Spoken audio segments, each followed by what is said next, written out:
A'udzu billahi minasyaitonir rajim. Bismillahirrahmanirrahim. Assalamualaikum warahmatullahi wabarakatuh. Apa khabar para hadirin sekalian? Alhamdulillah baik ya semua. Alhamdulillah, terima kasih kerana bersama kita pada pagi ini. Baik, pertama sekali yang dihormati sahabat samaha Timbalan Mufti Ustaz Dr. Rizal Mustafa, para panelis kita juga, ya, kedua-dua pakar falak Singapura, iaitu kedua-dua juga guru saya, Al-Fadil Ustaz Dr. Firdaus Yahya dan Al-Fadil Tuan Haji Muhammad Faizal Uthman.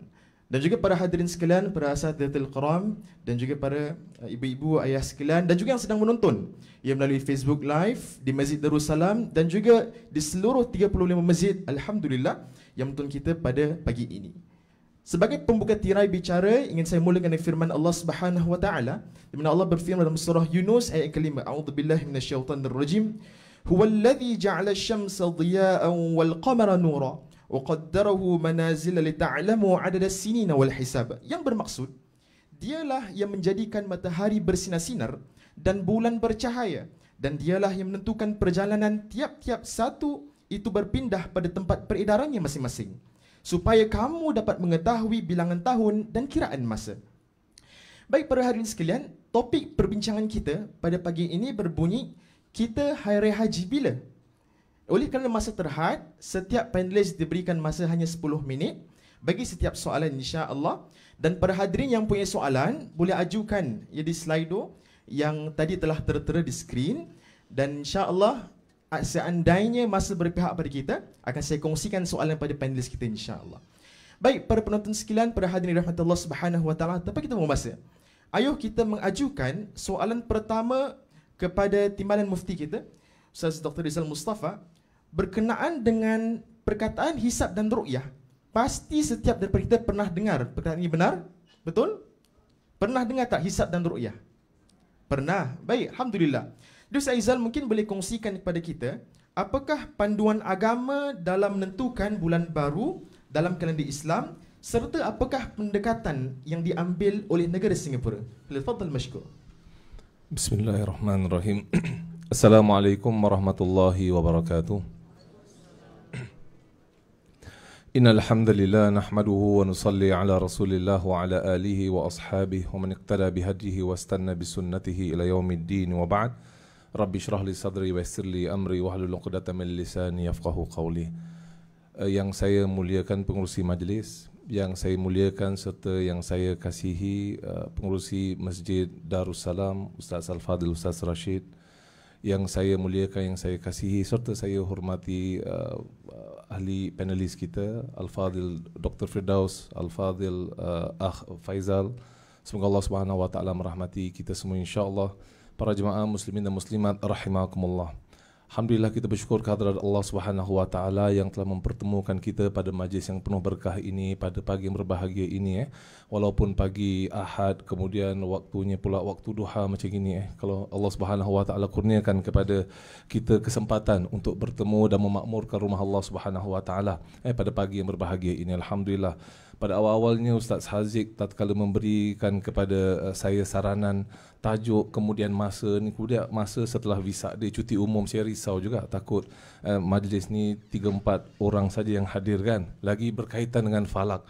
Berkaitan dengan falaknya tak ramai yang minat, tapi ternyata alhamdulillah ramai juga yang sudi, ramai juga yang ingin mengetahui tentang isu yang bakal dibentangkan pada hari ini. Alhamdulillah, kita bersyukur kepada Allah Subhanahu wa taala di atas nikmat ini, dan kita berdoa agar Allah Subhanahu wa taala terus mengurniakan kepada kita istiqamah untuk memakmurkan rumah Allah Subhanahu wa taala sentiasa. Amin ya rabbal alamin. Berkaitan dengan panduan agama berkenaan dengan penetapan awal bulan, ia berkaitan dengan satu ilmu dalam bidang Islam, namanya ilmu falak. Ilmu falak. Kalau kita merujuk kepada ayat-ayat suci Al-Quran, terdapat 2 ayat di dalam Al-Quran di mana Allah Subhanahu wa taala menyebut kalimat falak. Antaranya pada surah Yasin, kemudian pada surah Al-Anbiya. Allah Subhanahu wa taala berfirman tatkala menceritakan tentang bulan dan matahari, Allah berkata kullun fi falakin yasbahun. Setiap planet-planet itu, bulan dengan matahari ini beredar ataupun berenang-renang pada orbitnya pada orbitnya. Jadi itu asal kalimat falak. Jadi bila kita berbicara tentang ilmu falak ini lebih-lebih lagi ilmu falak Islam, ilmu falak syar'i, ia berkaitan dengan penetapan waktu salat. Penetapan waktu salat, bila mulanya zuhur, asar, maghrib, isyak dan sebagainya. Ia juga berkaitan dengan penetapan takwim, kalender Islam, bila awal permulaan satu bulan kemudian penghujungnya. Ia juga berkaitan dengan penetapan anak atau penetapan kiblat. Kiblat kita arahnya ke mana, sama ada berpandukan dengan matahari, sama ada berpandukan kepada bintang dan sebagainya, sama ada berpandukan kepada direction kompas dan sebagainya. Falak juga berkaitan dengan gerhana bulan dengan juga gerhana matahari dan sebagainya. Jadi maknanya ilmu falak ni ruangnya agak luas, skopnya agak luas. Ia membahaskan beberapa perkara yang berkaitan dengan amal ibadah kita. Bila kita berbicara tentang falak syar'i, macam saya katakan tadi, ia merangkumi perkiraan lintasan jisim-jisim yang ada di langit, lebih khusus lagi bulan dengan matahari. Kita perhatikan firman Allah Subhanahu wa taala dalam surah Ar-Rahman, asy-syamsu wal qamaru bihusban. Ya, ini bulan atau matahari dengan bulan semuanya mengikuti perhitungan yang tertentu. Perhitungannya. Maksudnya apa di sini?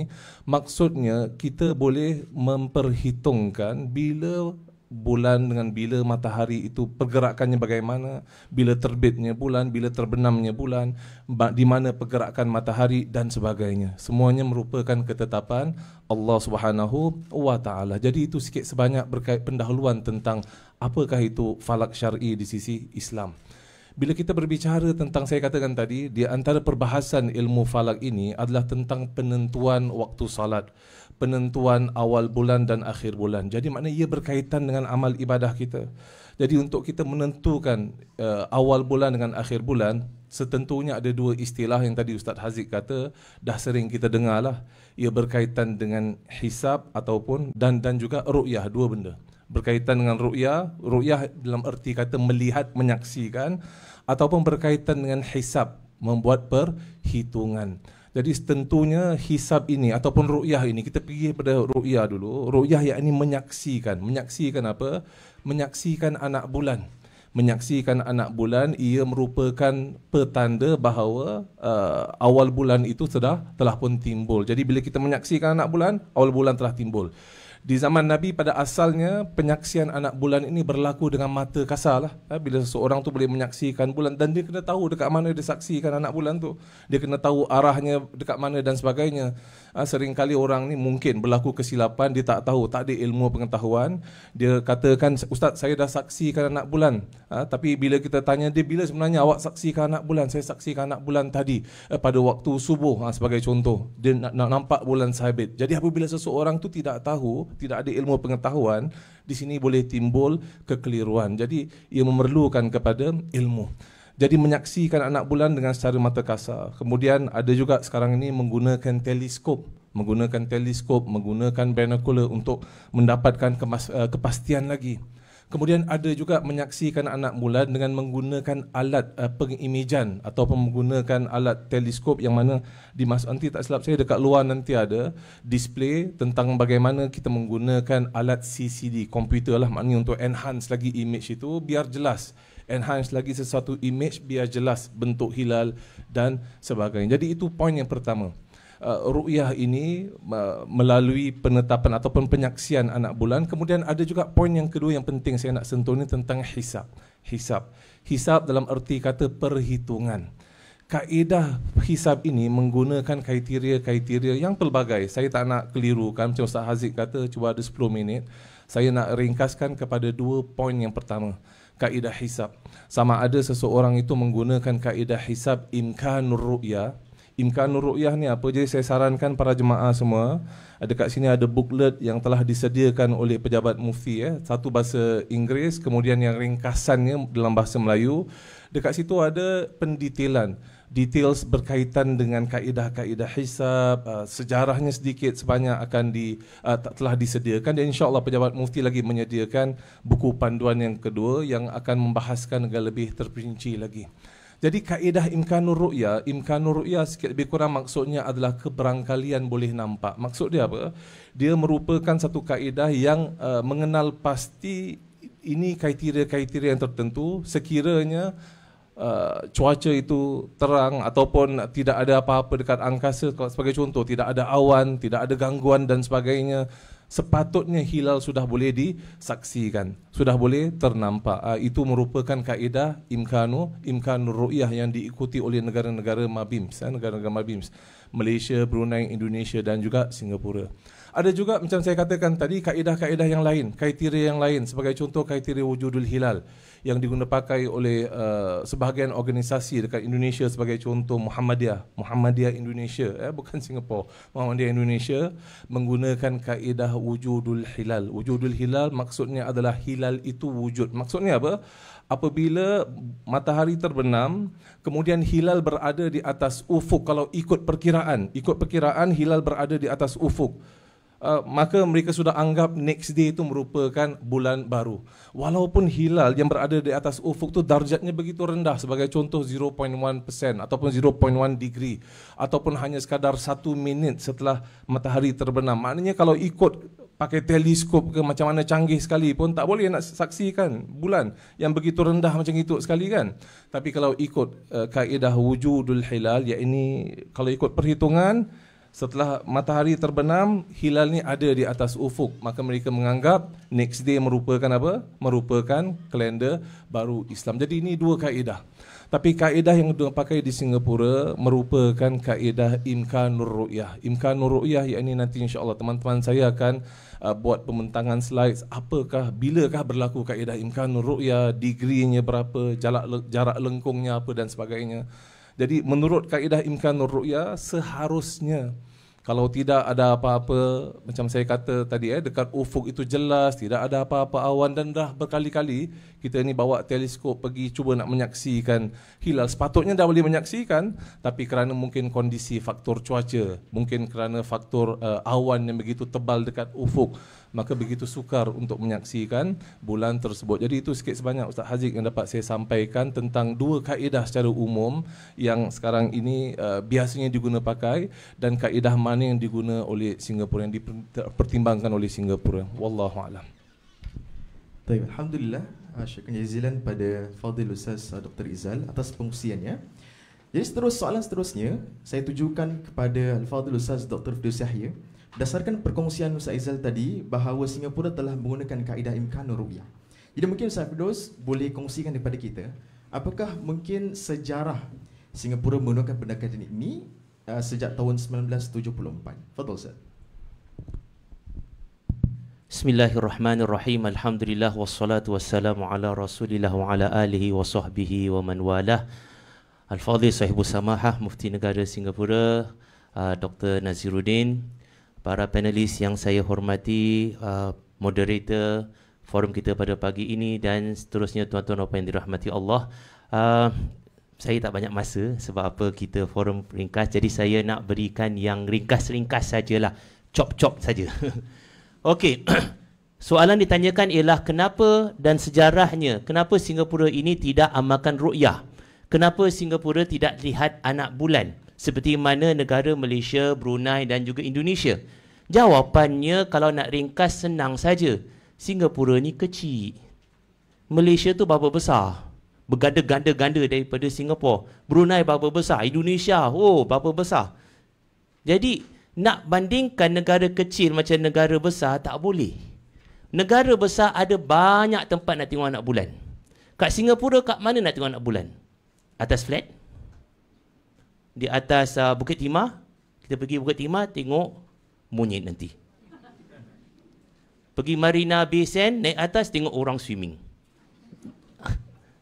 Tak ada tempat nak tengok anak bulan di Singapura. Kalau ada pun tempat tersebut ini di tengah-tengah bandar. Maka cahaya bandar ni kuat. Nak tengok anak bulan ini bukanlah tengok macam bintang, macam bulan yang purnama. Tidak.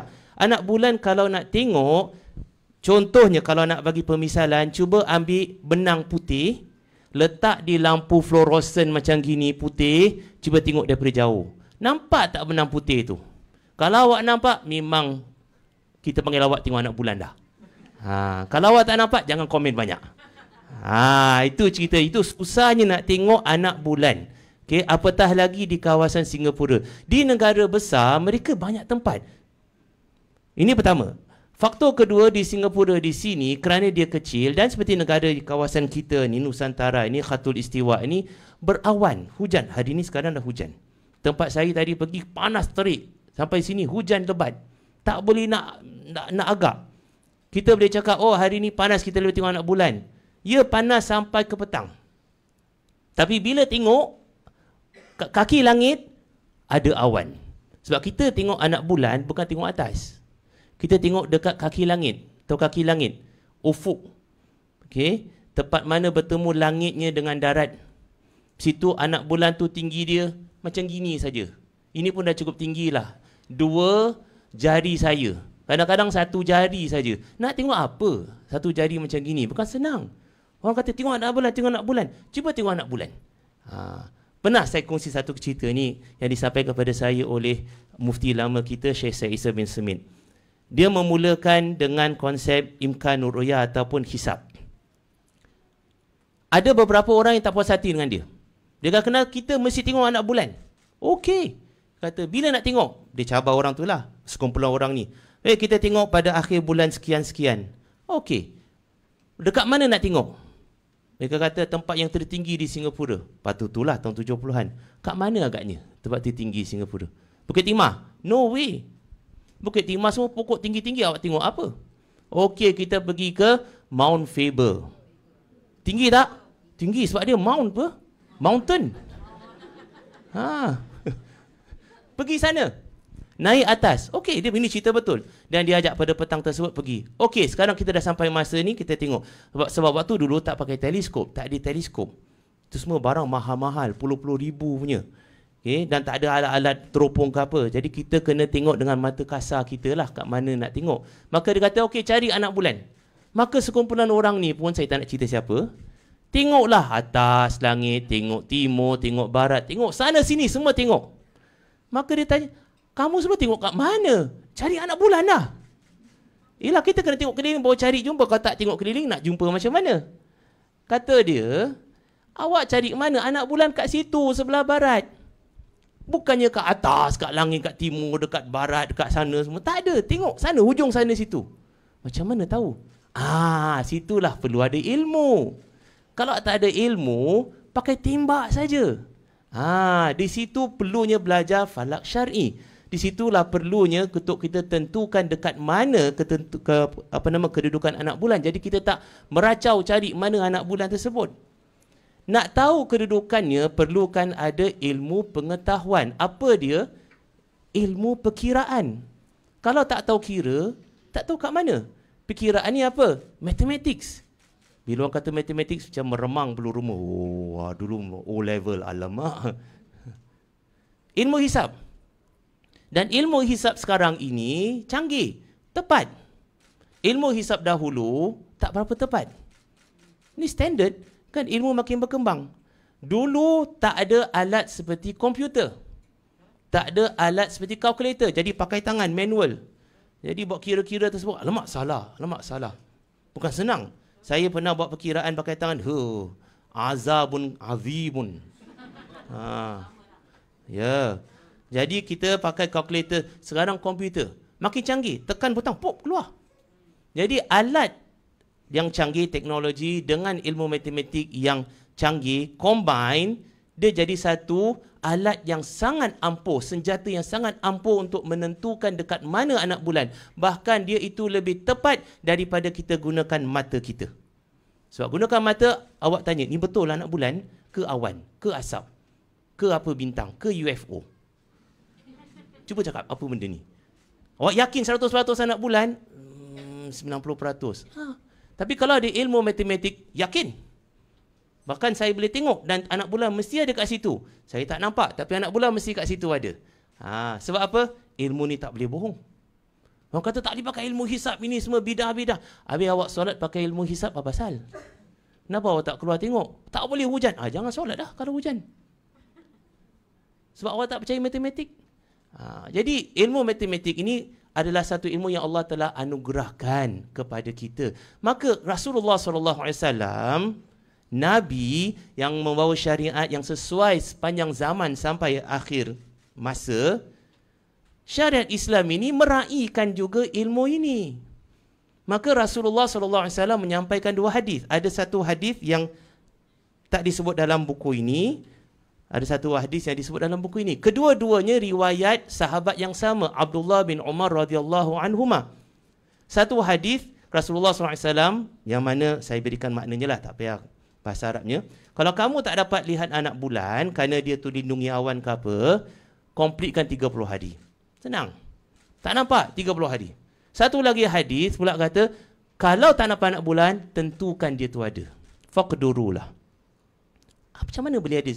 Kata satu lengkapkan 30 hari, satu kata tentukan dia ada. Kalau kita kata tentukan dia ada, maka besok kita puasa, tak payah 30 hari. Jadi ulama nak cuba nak satukan dua hadis ini daripada dahulu. Pembahasan panjang saya tak mau ceritalah. Tetapi kalau kita lihat hadis ini memberikan option kepada umat Islam. Kalau kamu tidak ada ilmu hisab, tak ada ilmu matematik, katakan satu kita berada di kampung ke pulau yang tak ada orang tahu tentang ilmu matematik, kita keluar, tengok anak bulan, tak nampak, sudah, kita sambung puasa. Tak payah hari raya. So, tak ada ilmu apa? Buat apa kita nak susah-susah? Tapi kalau kita dah ada ilmu, dah ada komputer, dah ada apa, boleh pakai option kedua. Tekan butang, kita tahu anak bulan dah ada. Dan itulah option yang digunakan oleh mufti kedua kita, Syekh Said Isa bin Semit pada tahun 1974. Untuk tukar daripada ru'yah semata kepada hisab. Jadi itu secara ringkaslah. Wallahualam. Sorry terlajak sikit. Tak apa, syukran Fadil Ustaz Dr. Firdaus atas perkongsiannya. Maka jelas Singapura telah menggunakan kaedah hisab 100% sejak 1974. Baik, soalan seterusnya kepada Haji Muhammad Faizal Uthman. Berkenaan dengan tak kala Singapura menggunakan kaedah hisab, apakah mungkin faktor maupun pendekatan yang Singapura ambil kira dalam kita gunakan kaedah hisab, dan apakah perbezaannya dengan negara-negara yang lain? Silakan. Bismillahirrahmanirrahim. Alhamdulillahirabbil alamin, wassalatu wassalamu ala asyrafil anbiya'i wal mursalin sayyidina Muhammadin wa ala alihi wa sahbihi ajma'in. Yang saya hormati Sahibus Samahah Tuan Mufti Negara, pengerusi Masjid Darussalam, pengerusi bagi panel pada hari ini, dan juga ahli panel yang saya hormati sekalian, tuan-tuan dan puan-puan, Assalamualaikum warahmatullahi wabarakatuh. Persoalannya berkenaan dengan perbezaan antara Singapura dan juga negara-negara lain. Tadi Ustaz Firdaus katakan kita pergi Mount Faber ataupun pergi Bukit Timah untuk mencerap anak bulan, tapi tak nampak sebab Singapura ni kecil. Tapi kalau di Malaysia tu, kalau setiap kali kita hendak mencerap anak bulan, ada berapa tempat? 29 tempat cerapan, 29. Kalau di Indonesia 99 tempat. Lagi banyak, negara dia besar kan. Tapi Singapura ni sangat kecil. Jadi kita tak nampak, kita tak ada banyak tempat untuk melihat. Salah satu tempat yang mungkin ada orang katakan kenapa kita tak gunakan di pusat sains, ada balai cerap di sana, teleskop dia besar. Kenapa kita tak gunakan dekat sana? Antara faktor pertama ialah faktor cuaca yang telah diterangkan oleh Ustaz Firdaus. Singapura ni cuaca dia senantiasa berawan. Dalam satu tahun kita terima 170 hingga 180 hari ribut petir. Malahan Singapura ialah ibu kota dunia bagi ribut petir. Paling banyak ribut petir di Singapura. Kalau ribut petir maknanya mesti ada awan. Tak ada petir kalau tak ada awan. Mesti ada awan. Jadi awan tu senantiasa ada di Singapura. Itu kalau ribut petir. Kalau hari biasa pun berawan juga. Kalau tak percaya, cuba tengok kat luar. Tengok ufuk di Singapura selalu berawan. Jadi susah untuk kita melihat anak bulan itu sebab banyaknya awan, dan awan ini melindungi daripada kita untuk melihat anak bulan tersebut. Dan sebagaimana Ustaz Firdaus juga katakan, anak bulan ni bukan satu benda yang sangat mudah untuk kita lihat. Nanti kita boleh lihat bagaimana bentuk anak bulan. Ada dekat atas. Nanti saya tunjukkan macam mana bentuk anak bulan. Kadang-kadang ada orang mengatakan, oh bulan sabit tu anak bulan. Bukan, bulan sabit bukan anak bulan. Tapi di sebelah sana tadi ada nampak macam bulan sabit kan. Itu pun bukan anak bulan. Anak bulan ni sangat halus. Dia macam Ustaz Firdaus cakap, satu line aja, lengkung. Dia melengkung satu line aja. Itu pun dah kira 1 hari lebih. Bulan tu dah 1 hari lebih. Dia lebih halus daripada ni. Tetapi kalau kita nak lihat, kalau macam itu nampak tak? Itu anak bulan dah 1 hari. Diambil di Indonesia. Sikit saja. Betapa susahnya untuk melihat anak bulan. Itu pun di Indonesia, dia punya cuaca tu lebih kurang baik lah, boleh nampak. Tapi di Singapura ni, the clouds very thick, tebal. Very thick. Jadi susah kita nak nampak.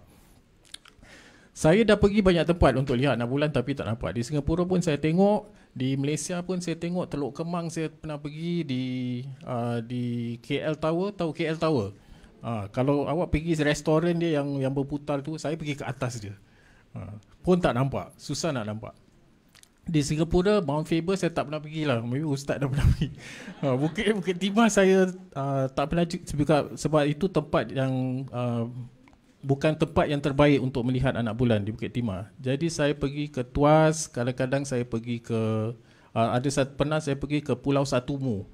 Ini Raffles Lighthouse, kena naik boat jauh nak pergi sana. Itu pun susah nak nampak sebab keadaan awan kita, keadaan iklim kita tu berawan. Jadi susah nak nampak. Jadi kenapa kita tak gunakan di pusat sains? Pusat sains teleskop dia besar sebab teleskop yang dibina tu tujuannya bukan untuk melihat anak bulan. Tujuannya untuk melihat benda-benda yang ada di langit seperti planet ataupun deep sky object, Messiah objects, ataupun bulan dalam fasa-fasa yang berbeza-beza. Dan satu lagi, apabila keadaan di tempat di Observatory Science Center tu, bila kita hendak melihat anak bulan, sebagaimana Ustaz Firdaus kata, kita lihat dekat satu tempat. Dekat mana? Dekat ufuk barat. Ufuk barat, that means the western horizon. Western horizon tu mesti clear, tak boleh block, tak boleh ada pokok-pokok, tak boleh ada bangunan-bangunan, sebab kita nak cari kat situ susah nak cari. Kemudian yang kedua, bila kita lihat anak bulan, dia dekat dengan ufuk. Maknanya kalau matahari dah terbenam, kita mesti cepat-cepat tengok ada tak anak bulan, dan dia dekat dengan ufuk. Dia bukan ke atas macam Ustaz Firdaus cakap ke atas, bukan. Dia dekat ufuk barat dan nak dekat tenggelam. Itu kita kena perkiraan kena jitu, nak kena cari dekat situ. Betul tak ada anak bulan? Jadi keadaan Singapura yang tidak begitu mudah untuk kita melihat anak bulan tu sebab cuaca, dan kemudian di pusat sains tu banyak bangunan, banyak pokok-pokok, dan keadaan cuaca, maka itu kita tidak melihat anak bulan di situ. Satu lagi, kalau kita nak tengok anak bulan, tak semestinya teleskop tu teleskop yang besar. Sebab field of view untuk teleskop besar tu, dia zoom in dekat craters atau kawah bulan. Kalau kita tengok betul-betul bulan tu banyak craters kan, dia zoom in kat situ. Cumanya kalau kita nak tengok anak bulan, mesti ada field of view yang besar sikit. Kena tengok angkasa, lepas tu tengok keadaan bulan, kedudukan bulan tu dekat mana. Jadi bukan zoom in, mesti zoom out, baru kita boleh nampak anak bulan tu. Itu beberapa perkara yang berbeza di Singapura kalau kita nak bandingkan dengan Indonesia ataupun di Malaysia. Jadi sebagaimana diterangkan oleh ahli panel tadi, kita menggunakan kaedah imkanut ru'yah, hisab. Kita tidak ru'yah. Dan hisab ini sangat tepat, cuma ada perbezaan, kriterianya berbeza. Jadi kadang-kadang kita dengar kan, kenapa negara lain dia punya hari raya beza dengan Singapura, kan? Sebab bila kita buat perkiraan, satu, kita buat perkiraan pada 29 hari bulan. Maknanya 29 Ramadan ataupun 29 Syakban. Kedua, waktunya waktu matahari terbenam. Maknanya waktu maghrib. Jadi bila kita buat perkiraan, sama dengan orang yang melihat anak bulan, mesti saat di mana matahari terbenam. Bila matahari terbenam, kita tengok ada tak anak bulan tu.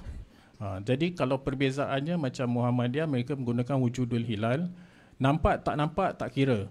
Asalkan hilal wujud, nampak tak kira, boleh sudah dikira bahawa keesokan hari 1 hari bulan.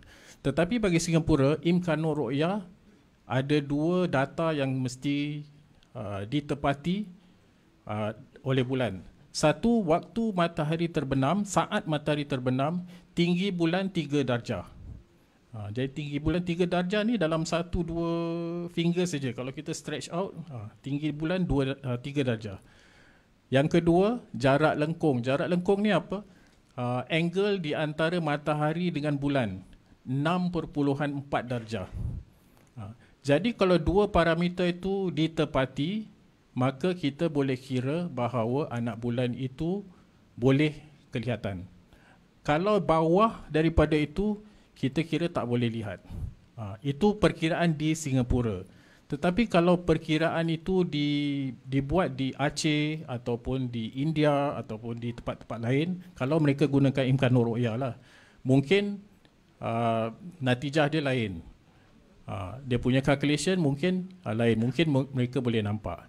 Nanti mungkin perkara ini kita boleh lanjutkan lagi. Saya akan lanjutkan lagi tentang perkiraan bagi Zulhijjah tahun ini dalam segmen yang kedua lah, insyaAllah. Terima kasih. Baik, terima kasih Tuan Faizal. Bagi para hadirin sekalian, tadi Tuan Faizal telah kongsikan pada kita kriteria yang baru diperkenalkan sebenarnya, ya, pada tahun 2021. Ya, soalan seterusnya saya nak berikan soalan cepu mas kepada Fadil Ustaz Dr. Firdaus.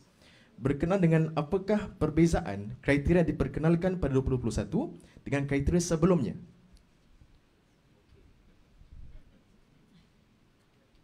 Yang menyebabkan perbezaan tahun lepas. Soalan cepu mas. Betul, Ustaz. Masnya mana? Okey. Soalannya ialah berkenaan dengan kriteria. Tadi Encik Faizal dah terangkan berkenaan dengan 2 kriteria yang perlu dipenuhi oleh anak bulan pada petang 29 hari bulan, tak kira bulan manalah, yang mana tingginya adalah 3 darjah, lebih kurang macam gini, 3 darjah, rendah gini. Bawah daripada itu tak nampak punya. Dan juga jarak lengkung. Jarak lengkung maknanya dia punya jarak antara matahari dan juga bulan. Katakan ini matahari, bulan kat situ. Dia punya, oh dah ada dah. Okey, alhamdulillah. Tu dia. Nama dia jarak lengkung lebih mesti tinggi daripada 6.4 darjah. Nah, jarak lengkung tak boleh kira dengan alat. Kata macam mana saya nak kira dengan alat? Tak boleh. Itu hanya dengan perkiraan matematik sahaja. Okey. Kenapa orang cakap jarak lengkung apa semua? Itu tak boleh cerita lanjutlah. Kalau nak kena pergi belajarlah. Okey, ini semua terangkan. Ini 2 faktor yang perlu dipenuhi. Okey, ketinggian dan jarak lengkung.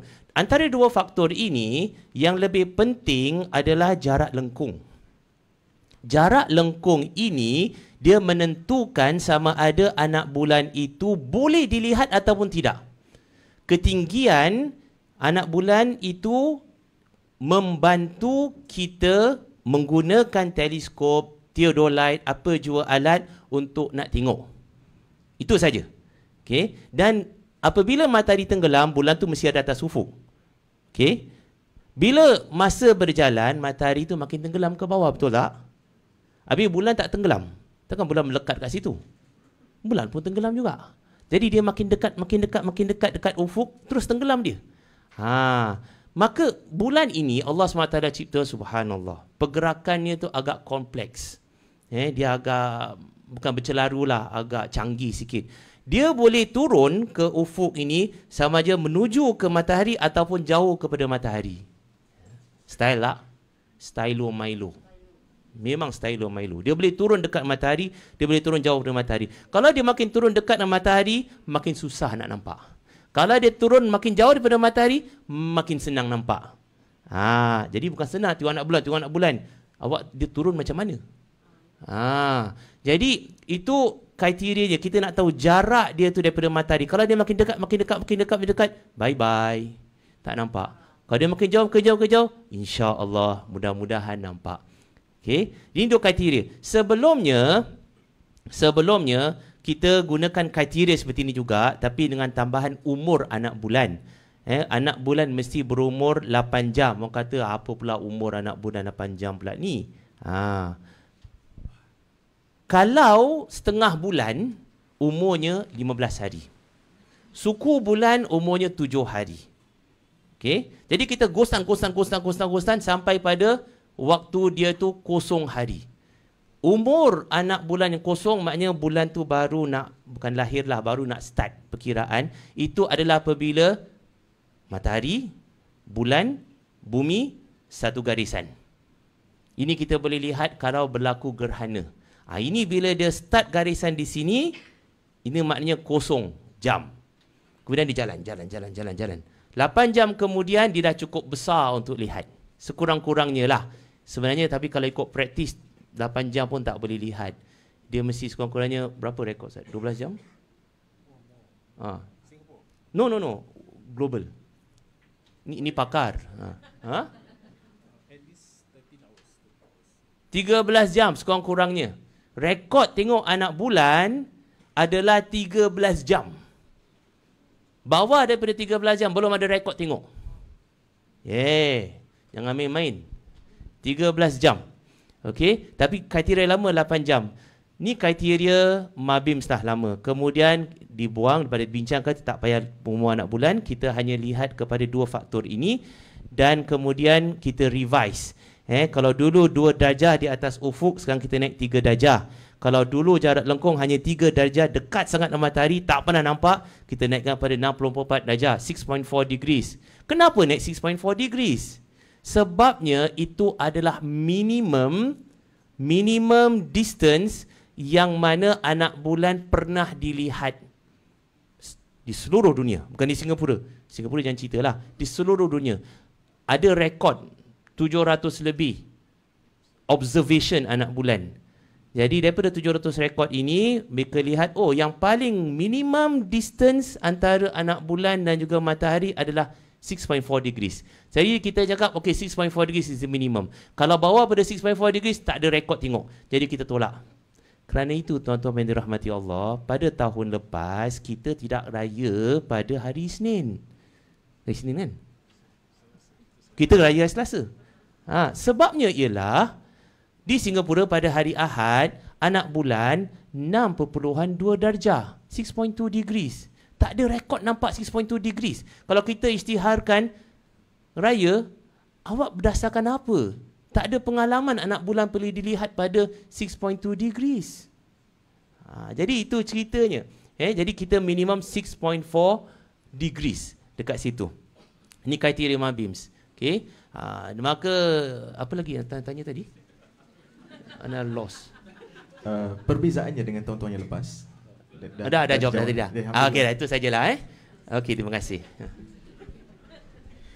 Baik, syukran kepada Ustaz Firdaus atas penerangannya. Kalau tadi saya tertanyakan soalan cepu mas kepada Ustaz Firdaus, seterusnya saya ingin tanyakan soalan yang mendebarkan kepada Tuan Faizal Osman berkenaan dengan apakah ramalan bagi Zulhijjah pada tahun ini, tahun 1444 Hijrah, dan adakah akan terjadi perbezaan dengan negara lain? Silakan. Okey, terima kasih. Soalan cepu mas yang kedua, bila kita Hari Raya Haji tahun ni? Okey, jadi kita boleh buat perkiraan sama-sama lah. Okey. Kalau anda tengok kalender, tadi saya beritahu kalau kita nak buat perkiraan, mesti buat perkiraan pada berapa hari bulan? 29 hari bulan. Maknanya kalau kita nak menentukan satu Zulhijjah, kita mesti buat perkiraan pada 29 Zulkaidah. Betul? Okey. 29 Zulkaidah berapa hari bulan? Berapa bulan? Bulan Jun. Boleh cek 28 Okey. Berapa? 18 kan? 18 Jun 18 Jun. So saya buat perkiraan 18 Jun, saya mesti tahu bila ijtimak berlaku. Apa makna ijtimak ni? Tadi Ustaz Firdaus katakan mulanya bulan itu macam tak ada bulan, tak nampak. Lepas tu anak bulan, satu line saja. Kemudian bulan sabit, kemudian bulan rubuk. Bulan rubuk ni setengah bulan. Kalau kita tengok dekat langit, kadang-kadang bulan tu setengah terang, setengah gelap. Itu bulan rubuk. Kenapa dia setengah bulan kita panggil rubuk? Rubuk 1/4 kan? Rubuk quarter kan? It's quarter moon sebab Bulan itu berlaku pada 7 hari bulan ataupun 21 hari bulan. 1/4 daripada satu bulan. Itu sebab dikatakan quarter moon. Kalau bulan penuh, dia setengah bulan, half the month. Jadi kalau kita lihat, kalau kita amati nisfu Sya'ban. Nisfu Sya'ban tu, nisf tu setengah kan. Kalau nisfu Sya'ban tengok bulan penuh. Okey. Jadi bila kita nak buat perkiraan ni, kita mesti buat akhir-akhir bulan, maknanya 29 hari bulan. Pada tahun ni Zulkaidah, 29 Zulkaidah jatuh pada 18 Jun. Saya kena tengok istimak berlaku bila. Jadi istimak berlaku pada jam 6:37. Okey, no, bukan UT plus 2. Kita UT plus 8. Okey. So istimak akan berlaku pada 12.37 tengah hari. Di Singapura istimak berlaku. Istimak ni maknanya apa? Bila matahari, bulan dan juga bumi berada dalam satu garisan. Bulan itu dia mengelilingi bumi kan? Jadi setiap bulan tu ada satu saat di mana matahari, bulan dan juga bumi dalam satu line, satu garisan. Itu dinamakan ijtima' atau dalam bahasa Inggeris conjunction. Bila terjadi conjunction, dalam istilah astronomi kita panggil new moon. Okey, new moon ni bukan anak bulan. New moon dalam istilah astronomi lepas conjunction. Anak bulan kena buat perkiraan lebih sikit bila mana kalau ikut Singapura, imkanur ru'yah 2 darjah dengan 6.4 darjah. Jadi bila istimak berlaku 12.37, kita mesti buat perkiraan waktu maghrib, tinggi bulan berapa di Singapura. So saya tahu istimak berlaku pada 18 Jun kan. Maknanya 18 Jun tu saya dah boleh buat perkiraan sebab dia dah lepas. Dia dah new moon. Jadi saya buat perkiraan pada 18 Jun waktu maghrib. Bila waktu maghrib, kalau saya buat perkiraan, tinggi bulan itu lebih kurang berapa darjah? Saya buat perkiraan 1.2 darjah. Maknanya kena tak kriteria imkanur ru'yah? Tak kena. Kemudian jarak lengkung dia 4.49 darjah. Kena tak? Tak kena juga. Jadi dua-dua tak kena, maka itu keesokan hari saya boleh, mufti boleh isytiharkan tak? Hari raya, bukan saya isytihar, mufti. Mufti boleh isytiharkan tak keesokan hari 1 hari bulan? Boleh ke tak boleh? Tak boleh. Maknanya kita kena tambah 30 hari Zulkaidah. Itu mengikut perkiraan saya lah. Tapi kalau mufti nak announce besok 1 hari bulan, itu tanggungjawab mufti. Okey, bukan. Saya buat kira-kira saja dengan Ustaz Firdaus. Okey, jadi maknanya kemungkinan besar 1 hari bulan Zulhijjah akan jatuh pada berapa hari bulan? 19 ke 20? 20, okey. So 20 hari bulan Jun, 1 Zulhijjah. Hari Raya Haji berapa Zulhijjah? 10. Maka 10 Zulhijjah jatuh pada berapa hari bulan? 29 hari bulan Jun. Okey. Tu Singapura lah kemungkinan kita akan hari raya 29. Tapi kalau di Mekah macam mana? Kalau di Mekah ni dia siapa nampak anak bulan dulu? Kalau macam kita tengok anak bulan, siapa dapat matahari dulu? Singapura ke Mekah? Singapura dulu kan? Jadi kita dapat matahari terbenam kita dulu. Sebab perbezaan masa berapa lama? 5 jam kan? 5 jam. Kalau Singapura sekarang pukul kalau Saudi pukul 12, Singapura pukul 5 lah. Kan? Jadi kalau Singapura pukul 7, Saudi pukul berapa? Pukul 2 kan? 2 petang. Jadi masa kita melihat anak bulan, cuba nak lihat anak bulan, Mekah dalam jam pukul 2. Kita dah pukul 7, kita dah buat kira-kira tak nampak. Tapi lepas 5 jam, maknanya bulan tu dah besar sikit. Jadi Mekah kemungkinan boleh nampak. Singapura tak nampak. Tapi sebab beza je 5 jam, matahari terbenam dekat Saudi tu 5 jam kemudian, bulan mungkin dah besar sikit. Bila bulan besar sikit, mungkin mungkin Mekah boleh nampak.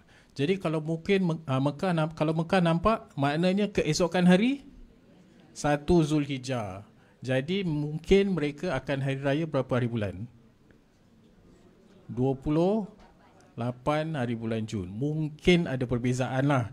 Itu mengikut perkiraan. Tapi bagi kita semua, kita hanya tumpukan pada Singapura lah. Mungkin ada pendapat-pendapat berkenaan dengan puasa ataupun tak boleh puasa. Baik, itu ada soalan seterusnya insyaAllah. Baik, terima kasih Tuan Haji Faizal atas penerangannya.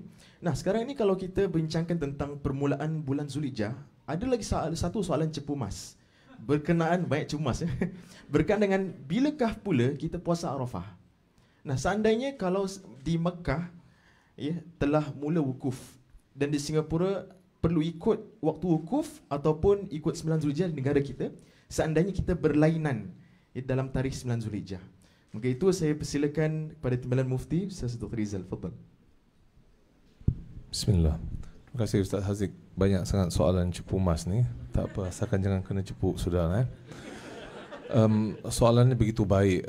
Bahkan ini boleh saya katakan setiap kali berlakunya perbezaan tarikh, nanti kita terima soalan ni.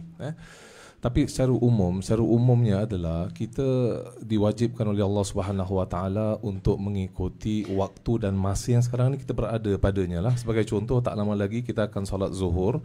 Dekat negara lain mungkin solatnya waktu asar kan. Mungkin ada dekat negeri lain pula waktu subuh. Imam Al-Qarafi dalam kitab Az-Zakhirah, beliau pernah menyebut tentang perkara ni, yang mana waktu ini berbeza. Bahkan antara sebahagian negara Islam macam itu. Dekat Mekah mungkin waktu zuhur, dekat Syria ke, dekat Lebanon ke, dekat Mesir waktunya berbeza. Jadi Imam Al-Qarafi berkata, Allah Subhanahu Wa Taala itu mewajibkan bagi insan untuk mengikuti waktu yang dia berada padanya, dekat qatarnya, dekat negerinya, dekat kawasannya. Iaitu sebagai pendahuluan. Kerana kita zuhurnya waktu ikut Singapura, maka ikut Singapura. Tak semestinya kita tak pernah pun kita ikut waktu zuhur dekat Saudi. Saudi dah zuhur, maka kita pun kena salat zuhur. Waktu kita ni waktu isyak ke dan sebagainya. Jadi itu sebagai pendahuluan.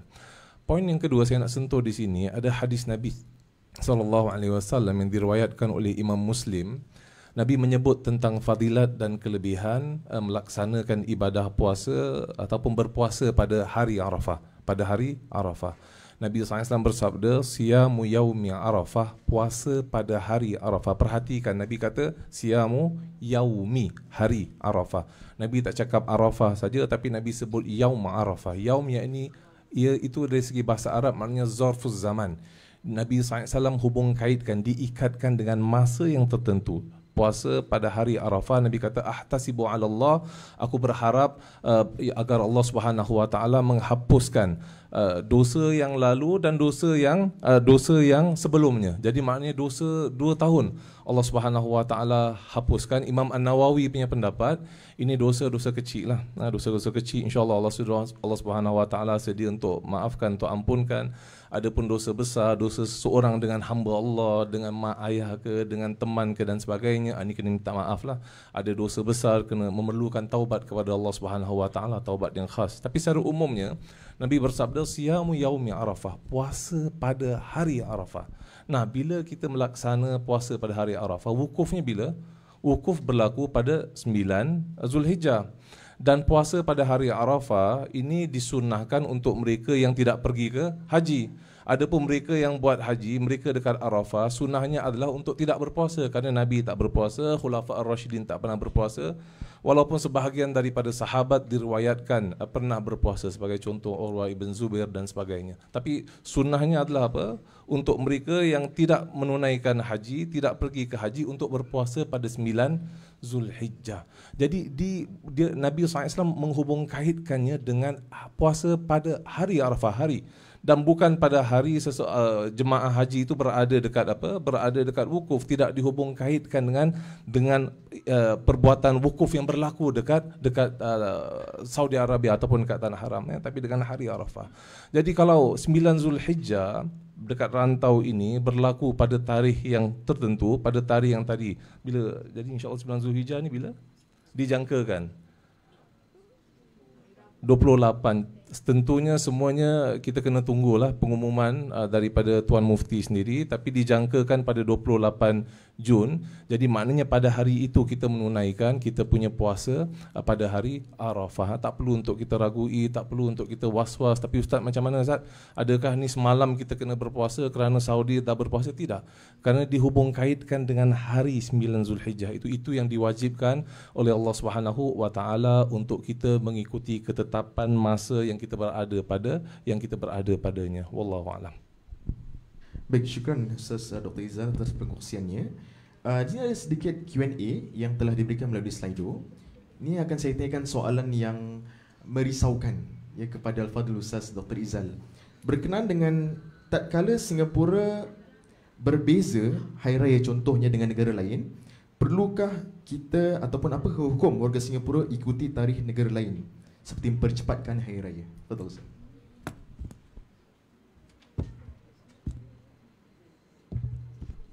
Bismillah. Alhamdulillah, terima kasih Ustaz atas soalan itu. Jadi insya-Allah saya menyarankan hadirin yang hadir pada majlis pada hari ini untuk kita sama-sama baca dan menelaah buku yang ada tertera di hadapan.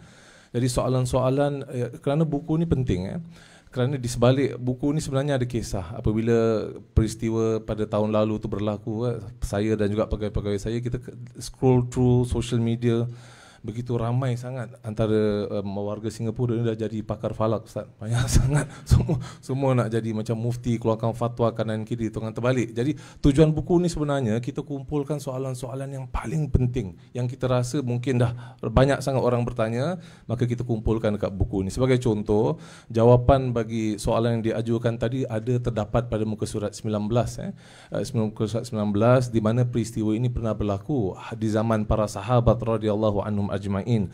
Ada sahabat yang ada dekat kota Mekah, dekat kota Madinah, ada juga sahabat yang ada dekat kota Syria, dekat Damaskus sana.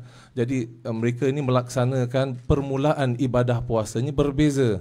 Permulaan ibadah puasanya berbeza dengan kota Madinah, kota Damaskus lain hari, kemudian kota Mekah dapat menyaksikan hilal pada hari yang berbeza. Ketika itu ditanyakan kepada Ibn Abbas radhiyallahu an, maka Ibn Abbas katakan, ini sebenarnya yang kamu kena ikut. Antum ala ma sumtum, kamu ikut hari yang mana kamu bermula berpuasa, dan kami ikut hari yang mana kami mula berpuasa. Ini adalah sunnah kebiasaan yang Nabi Muhammad sallallahu alaihi wasallam Nabi SAW bawa. Jadi ini penting untuk kita fahamlah.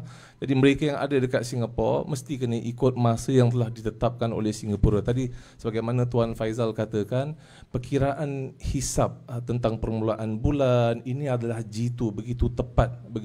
Bukan saja perkiraan awal bulan, bahkan perkiraan waktu salat sekalipun.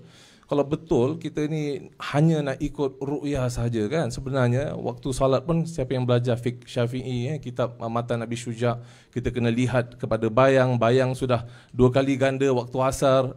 Kalau bayang tu berada betul straight, tidak ada bayangan, itu waktu zuhur.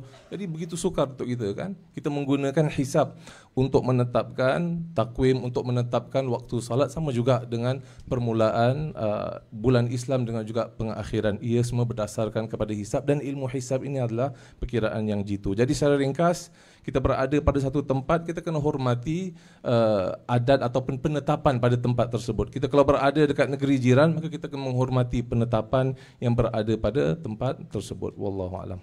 Baik, syukran jazilan Fadhil Ustaz Dr. Izal. Soalan seterusnya berkenaan dengan what does the moon sighting calculation look like? Di pameran di luar telah kami sediakan buku yang disumbang sementara waktulah oleh Fadhil Ustaz Firdaus, yang disusun oleh Al-Fadhil Almarhum Haji Abdul Ghani. Ya, jadi boleh lihat dengan ringkas bagaimana calculationnya looks like insya-Allah. Dan sekali imbas pun dah pening lah ya. Baik, itu saja berkenaan dengan forum kita pada pagi ini. Oleh kerana masa sangat terhad, dan kami ucapkan ribuan terima kasih kepada hadirin sekalian, dan khususnya pihak pejabat mufti kerana telah berikan kepercayaan kepada Masjid Darussalam dalam menerajui projek ini. Dan juga terima kasih saya ucapkan kepada keluarga ya almarhum Kiai Zuhri bin Pemim, yang juga wakilnya kita ada Ustazah Wan Nadia, atas sumbangannya juga insya-Allah. Maka dengan itu saya berikan majlis kepada pengurusi majlis insya-Allah dalam kita acara seterusnya insya-Allah.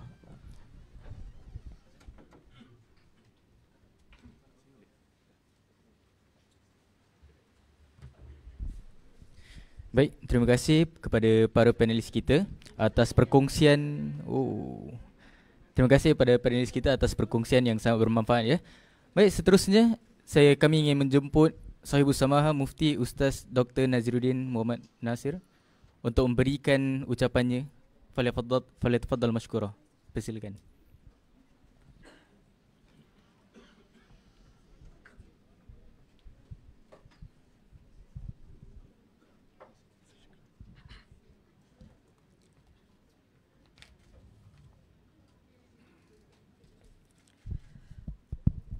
أعوذ بالله من الشيطان الرجيم بسم الله الرحمن الرحيم الحمد لله رب العالمين الحمد لله القائل في كتابه العزيز إن في خلق السماوات والأرض واختلاف الليل والنهار لآيات لأولي الألباب الذين يذكرون الله قياما وقعودا وعلى جنوبهم ويتفكرون في خلق السماوات والأرض ربنا ما خلقت هذا باطلا سبحانك فقنا عذاب النار والصلاة والسلام على أشرف الأنبياء وسيد المرسلين سيدنا محمد وعلى آله وصحبه أجمعين سبحانك لا علم لنا إلا ما علمتنا إنك أنت العليم الحكيم. Yang amat saya muliakan lagi kasihi ahli panel para asatizah kita Al-Fadhil Al-Mukarram Timbalan Mufti Ustaz Dr. Izal Mustafa, begitu juga ahli falak Singapura Al-Fadhil Ustaz Dr. Firdaus Yahya dan saudara Haji Muhammad Faizal, para ikhwah asatizah sekalian, pemimpin pengurusi Masjid Darussalam serta warga kerja dan tuan-tuan puan-puan yang dikasihi sekalian, Assalamualaikum warahmatullahi wabarakatuh. Alhamdulillah, saya juga berkesempatan mendengar forum yang disampaikan oleh ahli panel kita. Alhamdulillah, saya sendiri mendapat banyak manfaat. Ini merupakan satu topik perbincangan dan pembelajaran yang perlu sering kita dengar kerana banyak perkara-perkara teknikal dan pengkhususan dalam urusan menentukan bila bermulanya bulan, beralirnya tahun dan juga peredaran masa mengikut apa yang diajarkan Allah Subhanahu Wa Taala dan juga ditunjukkan oleh Nabi kita Nabi Muhammad sallallahu alaihi wasallam. Terima kasih sekali lagi kepada ahli panel di atas sumbangan ilmu mereka yang saya harap dapat membawa manfaat kepada kita dan juga generasi-generasi akan datang insya-Allah. Kita semua sedia maklum bahawa alam yang Allah Subhanahu Wa Taala cipta ini penuh dengan segala yang terkandung di dalamnya, dari yang besar seperti bintang-bintang, matahari, planet-planet dan bulan, sehingga yang sekecil-kecilnya seperti serangga adalah tanda-tanda kebesaran Allah Subhanahu Wa Taala.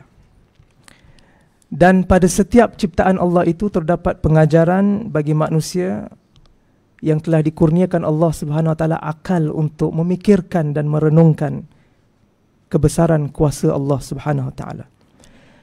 Banyak dalam Al-Quran ayat-ayat yang jelas menunjukkan dan memberikan peringatan kepada kita berkaitan apa yang disebutkan, di antaranya dalam surah yang sering kita baca, surah Yasin ayat 38 sehingga 40. Wasyamsu tajri limustaqarrin laha dzalika taqdirul azizil alim wal qamara qaddarnahu manazila hatta 'ada kal 'urjunil qadim lasyamsu yanbaghi laha an tudrikal qamara walal lailu sabiqun nahar wa kullun fi falakin yasbahun. Dan begitu matahari bergerak ke tempat yang telah ditetapkan baginya, itu adalah takdir Allah Subhanahu Wa Taala, Tuhan yang maha kuasa lagi maha mengetahui. Dan bulan pula kami tetapkan beberapa peringkat manazil, qaddarnahu manazil, sehingga ia kembali seperti tandan yang kering, iaitu peringkat awalnya. Itu yang disebutkan tadi, peralihan bulan dan fasa-fasanya. Matahari tidak boleh mengejar bulan dan malam pula tidak dapat mendahului siang, kerana setiap sesuatu itu bergerak terapung-apung di tempat putarannya masing-masing. Dalam surah Yunus pula ayat 5 Allah menyebutkan, huwallazi ja'ala asy-syamsa dhiya'a wal qamara nura wa qaddarahu manazila lita'lamu 'adada as-sinina wal hisab Ma khalaqallahu dzalika illa bil haqq yufassilul ayati liqaumin ya'lamun. Dialah Allah yang menjadikan matahari bersinar-sinar, mengeluarkan cahaya dhiya'a, wal qamara nura, bulan itu bercahaya kerana ia mencerminkan cahaya matahari tersebut. Dan dia, yakni Allah, menetapkan peringkat-peringkatnya bulan itu yang dapat kita lihat supaya kamu mengetahui bilangan adad sinin tahun dan kiraan masa al-hisab. Allah menjelaskan ayat-ayatnya bagi kaum yang mengetahui. Maka dari ayat-ayat ini dan juga apa yang telah dibentangkan ahli panel jelas dengan penetapan dari Tuhan yang Maha Mencipta, pergerakan bulan dan matahari yang boleh kita pelajari, yang tadi disebut sebagai predict ataupun forecast pergerakan yang tepat bagi kemanfaatan kita di bumi ini, bukan hanya untuk dilihat sahaja. Kerana itu perkara ini telah lama dikaji oleh umat-umat terdahulu yang sering melihat ke langit, dan termasuk juga oleh ramai ulama dan cendekiawan Islam kita sendiri, tetapi dengan pelbagai tujuan. Antaranya adalah untuk lebih memahami alam ciptaan Allah, bertafakur, bertadabbur, dan juga untuk membantu menyempurnakan ibadat-ibadat agama dalam syariat kita.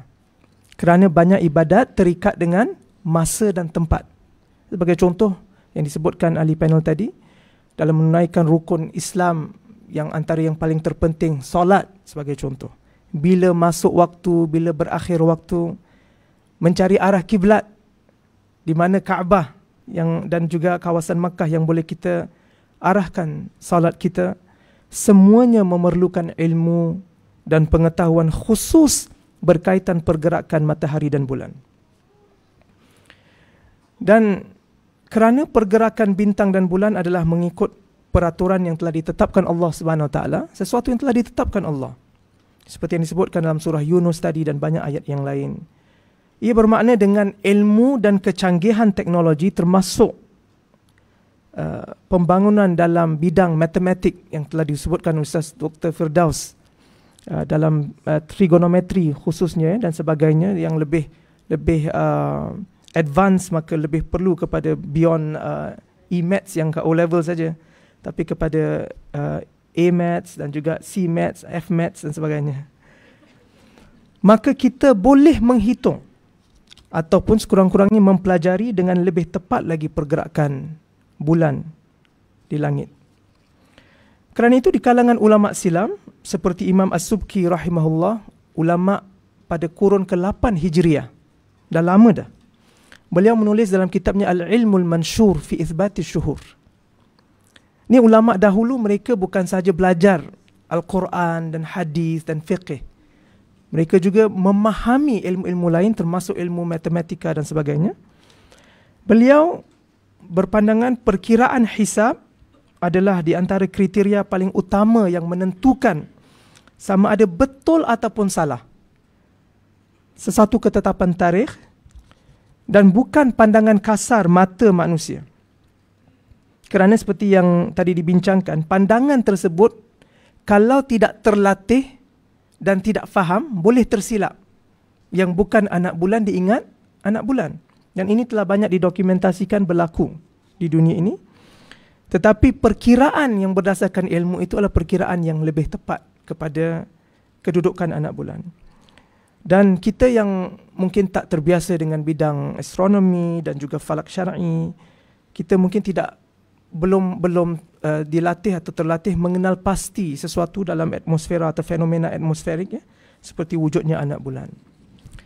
Dan alhamdulillah di Singapura sejak 1974 perkiraan astronomi atau falak syar'i telah mula digunakan, seperti yang tuan-tuan puan-puan boleh baca dengan terpinci dalam buku yang diterbitkan ini dan juga dalam galeri yang akan insya-Allah kita lancarkan, untuk menentukan permulaan awal bulan Hijriah, termasuk bulan Ramadan, bulan Syawal, Zulhijjah dan sebagainya. Dan alhamdulillah saya amat-amat bersyukur kerana seperti yang kita dapati, walaupun cuaca yang hujan lebat pada tengah hari ini, alhamdulillah masih ramai yang berminat di kalangan masyarakat, termasuk asatizah juga dan masjid kita, Masjid Darussalam, untuk memahami dan menyebarkan warisan ilmu ini di Singapura. Dan khususnya di pada petang ini Masjid Darussalam dengan kerjasama pejabat mufti yang telah menyediakan galeri falak yang mengandungi juga karya-karya penulisan ulama kita sendiri dalam bidang ilmu falak syar'i. Di antaranya adalah hasil penulisan sarjana tempatan kita yang terkemuka almarhum Kiai Ahmad Zuhri Mutammim rahimahullah. Saya diberitahu bahawa manuskrip ini dipinjamkan di atas keizinan dan jasa baik keluarga Kiai sendiri. Terima kasih kepada ahli keluarga almarhum. Dan insya-Allah sebentar nanti kita akan lancarkan galeri falak yang pertama di Singapura ini. Betul ya, yang pertama.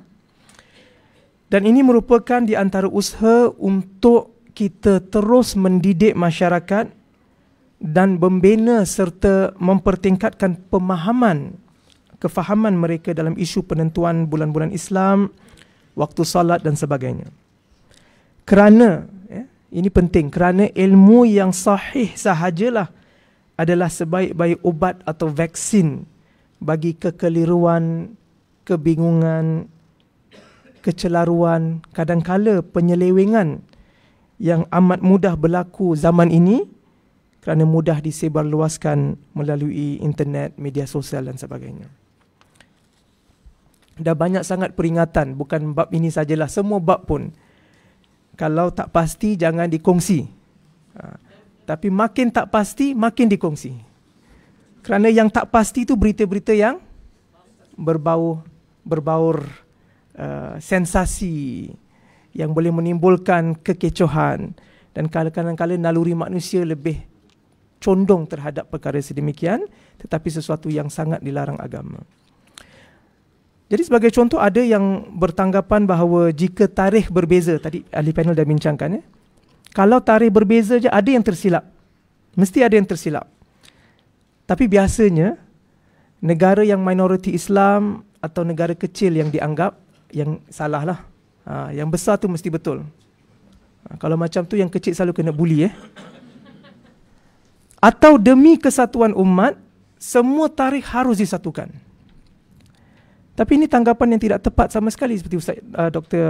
Izal telah jelaskan juga dari segi hukum. Walaupun memang terdapat banyak usaha, bukan tak ada banyak usaha untuk mencapai kriteria yang sama. Negara-negara di MABIM, Brunei, Indonesia, Malaysia, Singapura telah lama berbincang, bukan tak dibincang, untuk mencapai pemahaman yang serupa berkaitan kriteria yang boleh digunakan, seperti kriteria imkanur ru'yah. Tetapi ini tidak bermakna tarikh yang sama mesti dapat dicapai, kerana banyak sebab-sebabnya yang kita tak sempat untuk bincangkan dengan terperinci. Jadi apa yang disebutkan oleh Timbalan Mufti tadi, Ustaz Izal, yang dinukilkan pandangan yang amat berharga dari Imam Al-Qarafi dalam kitab Az-Zakhirah, sangat-sangat penting sebagai prinsip. Para ulama dah faham sangat masalah ni. Boleh sama ke tak boleh sama. Kerana itu diingatkan. Dan saya sebutkan bahasa Arabnya sebab penting. Wa khataballahu ta'ala kulla qaumin bima yatahaqqaq fi qutrihim la fi qutri ghairihim. Fala yukhatabu ahadun bizawali ghairi baladih. Wa hadha mujma'un alaih. Maknanya Allah Subhanahu Wa Taala berbicara mewajibkan sesuatu kaum itu dengan apa yang dapat dipastikan di kawasan mereka, qutrihim, bukan kawasan orang lain. Jadi waktu zuhurnya bukan ikut zuhur orang lain, waktu subuhnya bukan ikut subuh orang lain. Kerana banyak daripada penentuan-penentuan ini juga adalah penentuan ijtihadi. Maknanya mereka sendiri, ulama mereka berijtihad. Dan tidak semestinya apa yang diijtihadkan itu sesuatu yang perlu kita ikut. Kita juga boleh berkemampuan untuk melaksanakan ijtihad yang serupa. Kesatuan umat Islam di zaman wujudnya umat Islam di atas segenap muka bumi yang luas ni. Sekarang umat Islam dah ada berada di mana-mana negara saja. Kesatuannya bukan pada tarikh yang sama. Maknanya kita sambut 1 Syawal tapi pada hari yang exactly the same. Tapi pada dasar dan prinsipnya bermakna, kalau kita berpuasa yang wajib, semuanya puasa dalam bulan Ramadan. Kita mulakan puasa pada 1 Ramadan. Kita sambut hari raya pada 1 hari bulan Syawal.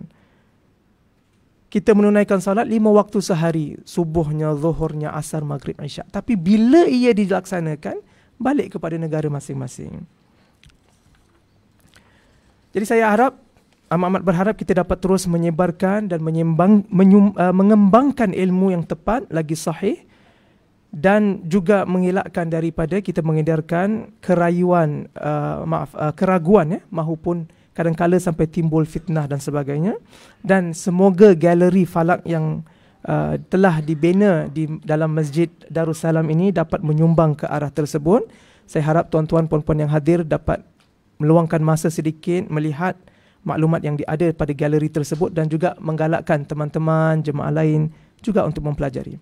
Jadi akhir kata saya ingin merakamkan sekali lagi setinggi-tinggi penghargaan kepada pakar-pakar falak di Singapura yang masih terus bekerja keras pada hari ini, terutama Ustaz Firdaus Yahya dan juga Haji Muhammad Faizal, dan juga pengerusi dan asatizah di Masjid Darussalam yang telah bekerja rapat dengan pejabat mufti di atas usaha yang kita harapkan diberkati Allah Subhanahu Wa Taala.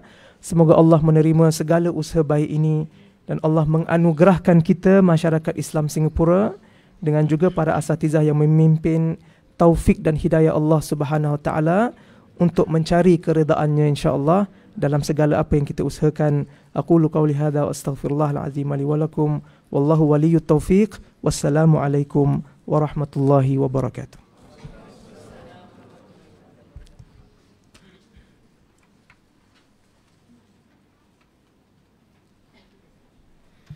Baik, terima kasih Mufti atas ucapan dan peringatan yang sangat berharga dan bermakna ya.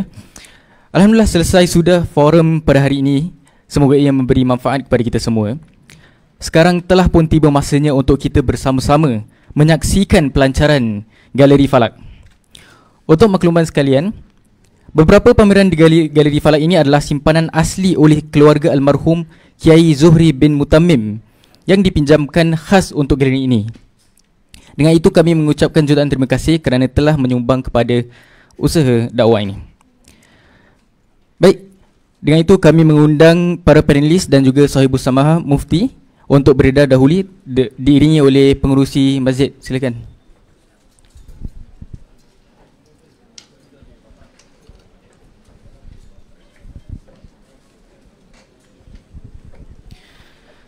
Para hadirin sekalian, dipersilakan juga menuju keluar melalui pintu depan ataupun belakang. InsyaAllah ada para sukarelawan kita akan membantu. Boleh ikut serta.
Tes.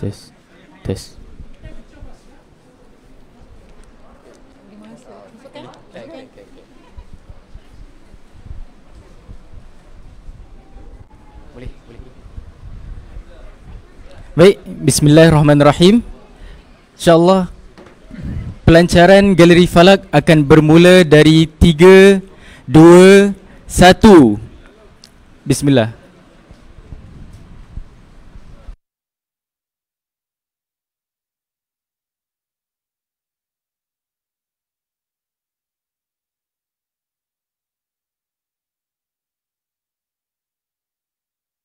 Tes. Baik, bismillahirrahmanirrahim. Assalamualaikum warahmatullahi wabarakatuh. Selamat datang pada pameran Galeri Farag Masjid Darussalam. Dan di sini kita lihat ya ada manuskrip yang ditulis oleh almarhum Kiai Zuhri bin Mutammim. Di sini kita lihat ada dua exercise book yang beliau telah menulis. Yang sebelah kiri yang kita fahami adalah draft oleh almarhum Kiai Zuhri. Yang di kanan adalah yang dikemaskinikan dan kurang pembetulan. Yang ini di mana kita memahami daripada kitab Risalah Mufalak yang ditulis kembali oleh Fadil Ustaz Firdaus Yahya, bahawa ini adalah revised version lah. Jadi kalau kita lihat cara Kiai Zuhri menulis kitab ini sangat menarik, bahawa terdapat rajah di sini. Kalau kita lihat, ini adalah bulatan peredaran matahari, iaitu Falak Syams, yang di mana pada satu tahun ada 4 musim di luarnya, daripada Rabi', Saif, Kharif dan juga Syita. Musim bunga, ya, musim winter, kemudian summer, kemudian autumn dan juga spring dan juga winter, fun. Dan kita di dalamnya terdapat dikenali sebagai Abrajul Falakiyah, iaitu ya constellations, ya, di mana di situ tertulis ya hamlun bagi Rabi' dan sebagainya. Dan di sini muka surat seterusnya ada bait-bait syair yang ditulis oleh Kiai Zuhri yang merangkumkan pelajaran ini. Jadi kata Kiai Zuhri, dalam setiap fasal ada 7 manazil ataupun manzilah. Baik, yang kita lihat di sini yang Kiai Zuhri menulis syair sebagai contoh, ala lirrabi'i hamlun thurun wa itulah. Baik, dan seterusnya insya-Allah berkenaan dengan surat ya yang ditulis oleh Kiai Zuhri kepada Mufti Said Isa, dan kemudian suratnya adalah surat balas daripada Said Isa kepada Kiai Zuhri, ya, di mana beliau telah berkira ataupun berkiraan tentang prediksi bagi hari raya tahun 1981, ya, dan ini jelas terbukti bahawa pada hari raya itu perkiraan Kiai adalah yang tepat. Tetapi ada sedikit perbezaan yang berkaitan dengan hari raya. Yang sama adalah permulaan Ramadan. Dan kemudian akhir sekali, ia jelas membuktikan tentang perkiraan yang dihantar oleh Syekh Said Isa.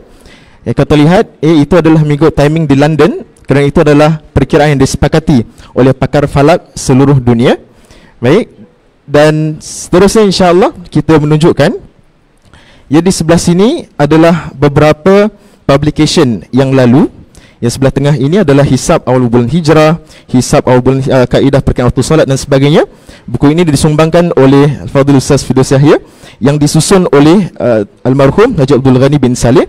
Kita lihat di sini, ya, secara terperinci, perkiraannya sangat detail dan sangat memeningkan kalau kita ini tidak kurang memahaminya. Dan seterusnya kita lihat adalah recent publication. Yang pertama oleh kitab Introduction Falak Syar'i oleh Ustaz Firdaus Yahya pada tahun 2022.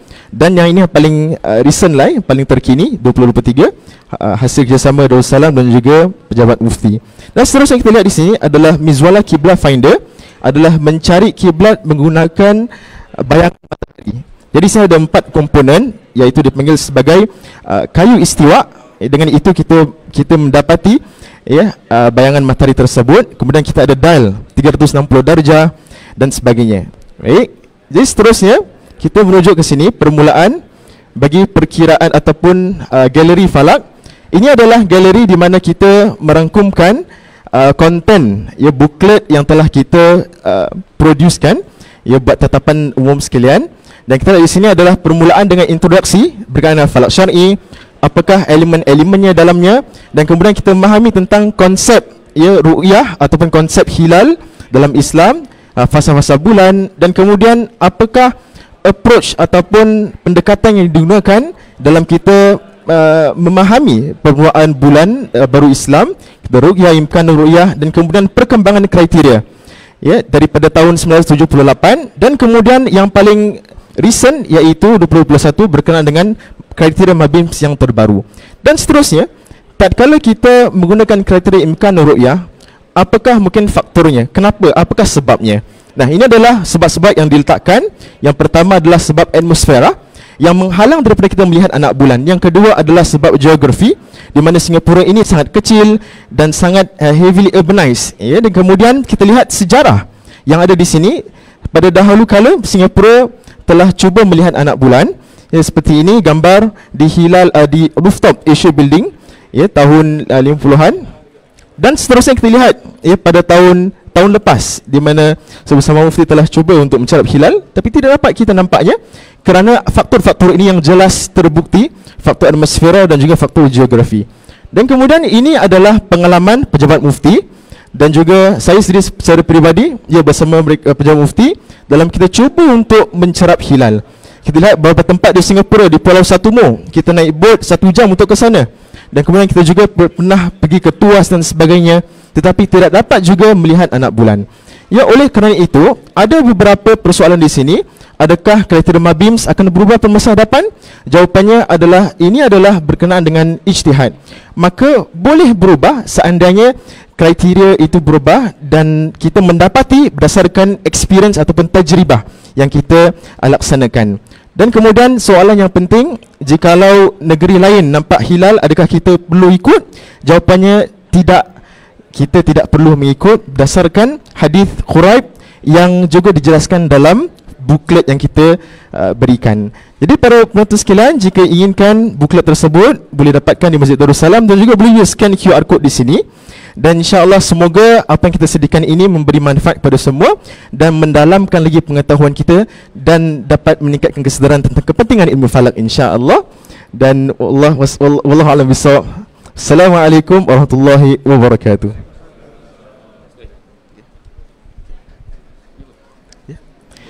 Okey, boleh lihat di sini yang anda telah dapatkan. Ini adalah buklet yang telah kita sediakan. InsyaAllah. Orang yang berusaha untuk tiga-tiga ni yang berusaha untuk menghasilkan buku.